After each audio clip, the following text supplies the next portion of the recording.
আসসালামু আলাইকুম। আমি আবু সালে বশির বরগুনা সদর উপজেলা থেকে বরগুনা সদর ইউনিয়ন থেকে এসেছি। আমরা সমৃদ্ধ বাংলাদেশ করতে হলে ইউনিয়ন পরিষদকে আরও শক্তিশালী করতে হবে।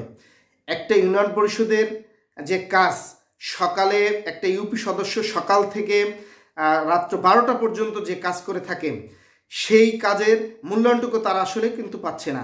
তো আমি চাচ্ছি যে একটা ইউনিয়ন পরিষদের একজন ইউপি সদস্যকে সেভাবেই তৈরি করতে হবে, একটা ইউনিয়ন পরিষদকে সেভাবেই শক্তিশালী করতে হবে। যদি সেরকম করে শক্তিশালী করতে পারে, এই বর্তমান সরকারের কাছে আমার বিনীত অনুরোধ থাকবে, একটা ইউনিয়ন পরিষদের শক্তিশালী করার জন্য যা যা করণীয় তাদেরকে করতে হবে। এবং একটা ইউনিয়ন পরিষদ শক্তিশালী হলে জনগণ তাদের কাছ থেকে সেবাটা পাবে। এর যে প্রত্যন্ত অঞ্চলে প্রত্যেকটা মানুষের সেবা পেতে হলে একটা ইউনিয়ন পরিষদে যেতে হয়, ইউনিয়ন পরিষদ থেকে তারপর উপজেলায়, তারপর জেলায়।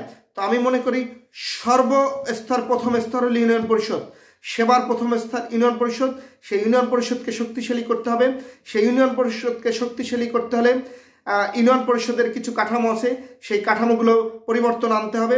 প্রত্যেকটি ওয়ার্ডে একটা ইউপি সদস্যের অফিস দিতে হবে। তাহলে মানুষের সেবাটা দোরগোড়ায় পাবে। তাহলেই সমৃদ্ধশালী বাংলাদেশ গড়ে তুলবে আগামীর ভবিষ্যতে।